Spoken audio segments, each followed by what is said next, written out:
Halo semuanya, perkenalkan nama saya Sinwa Apriliantin. Nama saya Japa Putri Erlina. Saya Dinda Andrani Putri. Aku Citra Jelang Ramadhani Kuswandi. Saya Vidya Devina Amartia. Pada kesempatan ini saya akan memaparkan ringkasan eksekutif dari proyek bisnis yang telah kami jalankan, yaitu Tiny Joy Box. Tiny Joy Box merupakan usaha yang bergerak di bidang hampers atau gift box dengan konsep menghadirkan hadiah yang sederhana, estetik, dan terjangkau. Ide bisnis ini muncul karena kami melihat banyak orang ingin memberikan hadiah kepada keluarga, teman, maupun pasangan untuk merayakan momen spesial seperti ulang tahun, wisuda, anniversary, atau bentuk apresiasi lainnya. Namun tidak sedikit yang merasa harga hampers di pasaran masih cukup mahal. Oleh karena itu, kami menghadirkan Tiny Joy Box sebagai solusi dengan menawarkan hampers yang menarik, berkualitas, dan tetap ramah di kantong. Produk kami berisi berbagai pilihan snack yang dikemas dalam box dengan desain yang cantik dan modern. Selain memperhatikan kualitas isi produk, kami juga fokus pada tampilan kemasan agar memberikan kesan yang lebih spesial bagi penerima hadiah. Kami juga menyediakan beberapa pilihan warna dan desain sehingga pelanggan dapat menyesuaikan hampers dengan kebutuhan selera mereka. Target pasar kami adalah remaja, mahasiswa, hingga pekerja muda yang aktif menggunakan media sosial dan sering mencari hadiah praktis untuk berbagai kesempatan. Dalam kegiatan pemasaran, kami memanfaatkan platform digital seperti Instagram, TikTok, dan WhatsApp untuk memperkenalkan produk, membangun interaksi dengan pelanggan, serta meningkatkan penjualan. Melalui proyek bisnis ini, kami tidak hanya belajar bagaimana menjual sebuah produk, tetapi juga memperoleh pengalaman dalam menyusun strategi pemasaran, mengelola keuangan, bekerja sama dengan tim, serta memberikan pelayanan terbaik kepada pelanggan.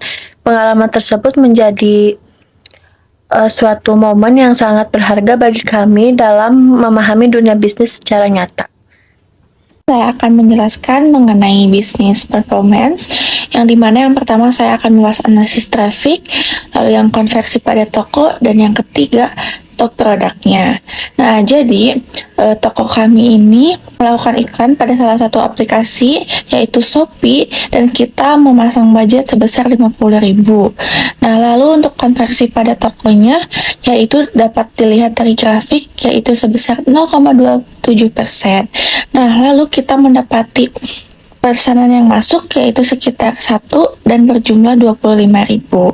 Nah, lalu untuk top produknya sendiri dapat dilihat dari jumlah pesanan maupun banyak dilihatnya, yaitu pada produk varian putih yaitu merupakan salah satu produk yang menjadi top. Lalu yang kedua ada yang varian warna pink. Nah, Tiny Joy Box ini masih bergantung kepada iklan, karena jika tidak ada iklan, pesanan itu tidak masuk. Jadi konversi pada toko yang 0,27% ini merupakan 100% dari AdSense yang kami lakukan. Ada hambatan konversi utama yang dihadapi oleh Tiny Joy Box, ada 3. Jadi yang pertama ada traffic organik lemah, yang dimana volume pengunjung ini murni masih sangat rendah. Toko sangat bergantung pada anggaran iklan berbayar untuk menetapkan traffic awal. Seperti yang tadi dijelaskan, bahwa pesanan masuk itu semua 100% bergantung kepada AdSense yang kami lakukan. Jadi jika tidak dilakukannya AdSense, maka pesanan pun tidak ada yang masuk. Lalu yang kedua ada dilema social proof, yang dimana ketidakadaan riwayat penjualan, ulasan bintang, dan testimoni pada toko baru membuat calon pembeli ini ragu untuk men-check out. Nah, karena pada Tiny Joy Box ini memang tokonya itu masih sangat baru, sehingga minim sekali review atau lain sebagainya. Nah, lalu yang ketiga ada mini media interaktif, yang dimana belum optimalnya pemanfaatan fitur video kreatif, Shopee Affiliate, Shopee Live, dan lain sebagainya untuk menjangkau audiens secara organik. Karena Tiny Joy Box ini masih bergantung kepada AdSense untuk melihat traffic awalnya, bagaimana sih si konsumennya ini tertarik pada varian mana atau lain sebagainya, sehingga jika sudah terlihat mungkin kami akan melakukan Shopee Live ataupun Shopee Affiliate untuk menarik para konsumen. Lalu yang ketiga itu financial report. Yang pertama itu ada kinerja keuangan. Total GMV kita itu mencapai 50.000, tapi revenue bersih yang masuk ke saldo penjualan itu adalah 25.000. Biaya HPP per unit sebesar 21.432, sehingga laba kotor per unit itu hanya 3.568. Lalu biaya operasional itu seperti Shopee Ads, bensin dan juga kuota itu mencapai 50.000. Ini yang menjadi tantangan terbesar, itu biaya operasionalnya masih lebih besar dari revenue bersih. Gross profit margin kita itu berada di 14,27%. Lalu yang kedua itu ada grafik trend impresi iklan Shopee dari 1 hingga 5 Juni.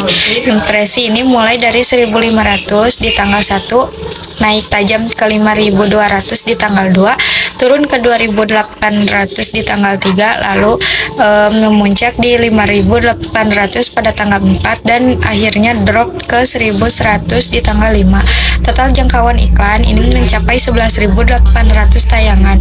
Pola ini menunjukkan iklan sangat efektif di awal Juni tapi belum konsisten. Lalu yang ketiga itu ada analisis titik impas atau BEP.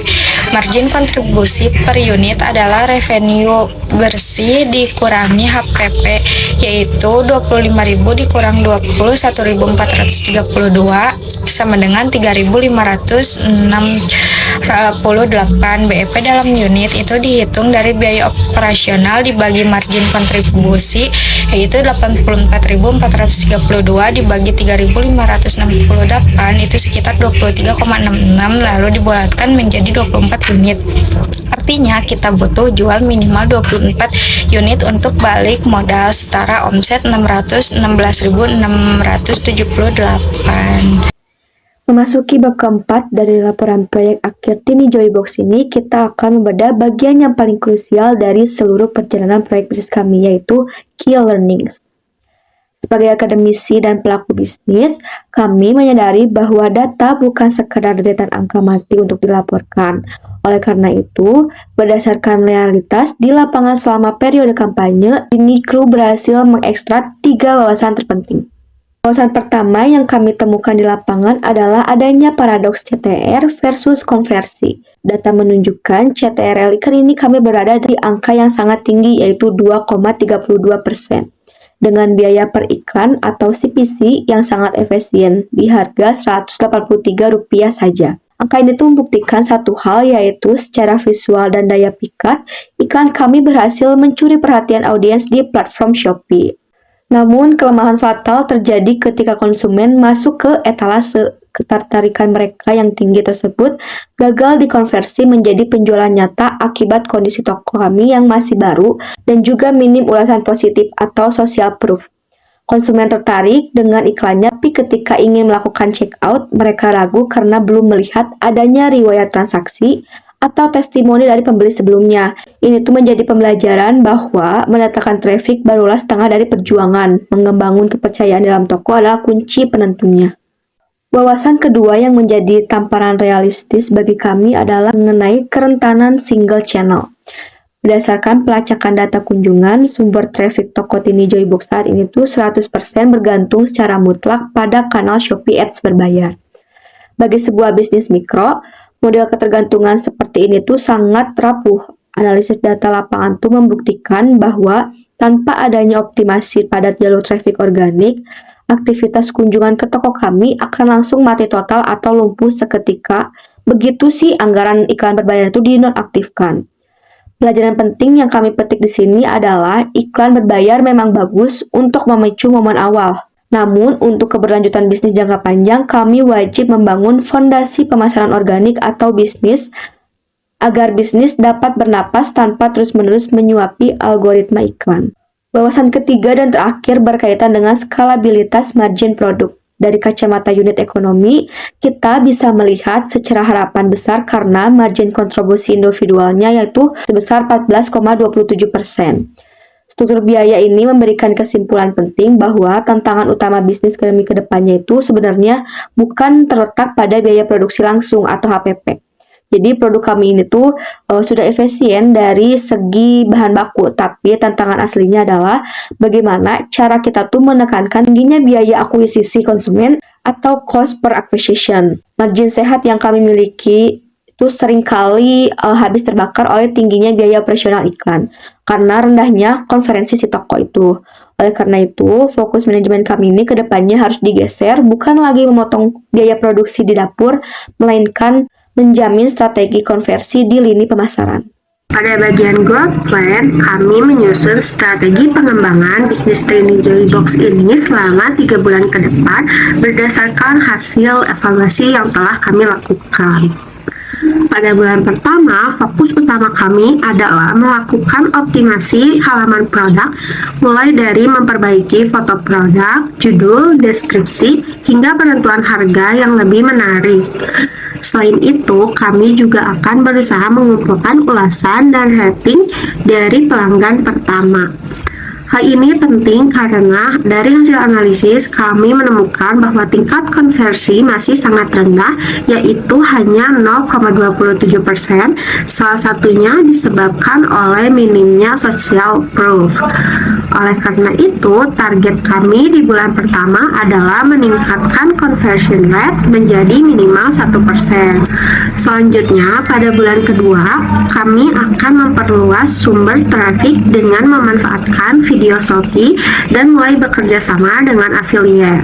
Dengan adanya video dan affiliate, kami berharap dapat menjangkau lebih banyak calon pelanggan secara organik. Target pada bulan kedua adalah mencapai 500 kunjungan per bulan dan memperoleh minimal 5 pesanan.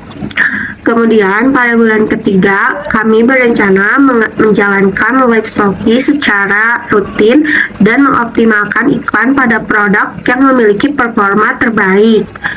Live Shopee diharapkan dapat meningkatkan interaksi dengan pelanggan dan membangun kepercayaan konsumen.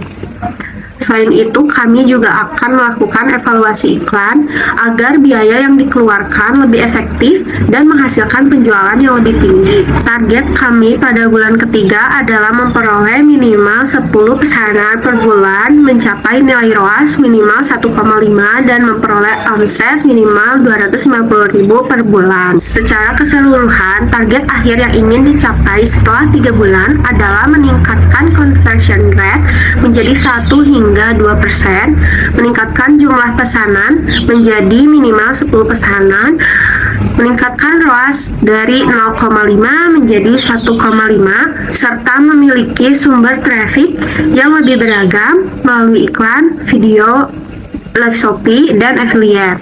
Dengan strategi ini, kami berharap Tiny Joy Box ini tidak hanya mampu memperoleh lebih banyak pengunjung, tetapi juga mampu meningkatkan penjualan dan membangun bisnis yang lebih berkelanjutan di masa depan.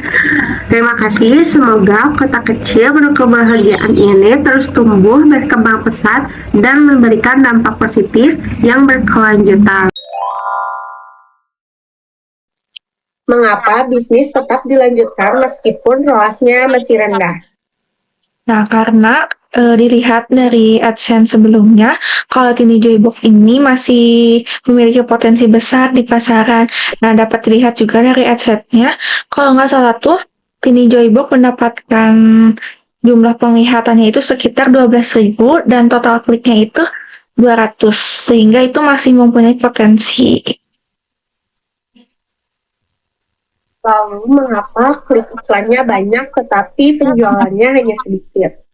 Karena toko Tiny Joy Box itu kan masih baru ya, jadi nggak ada ulasan, nggak ada rating, jadi mungkin konsumennya itu masih kurang percaya gitu karena tokonya itu masih baru. Sih. Kalau untuk strategi utama, agar targetnya itu mencapai 10 pesanan per bulannya tercapai itu gimana? Mungkin kita bakal memperluas sumber trafficnya melalui video Shopee, Shopee Live, ataupun kita ikut Shopee Affiliate.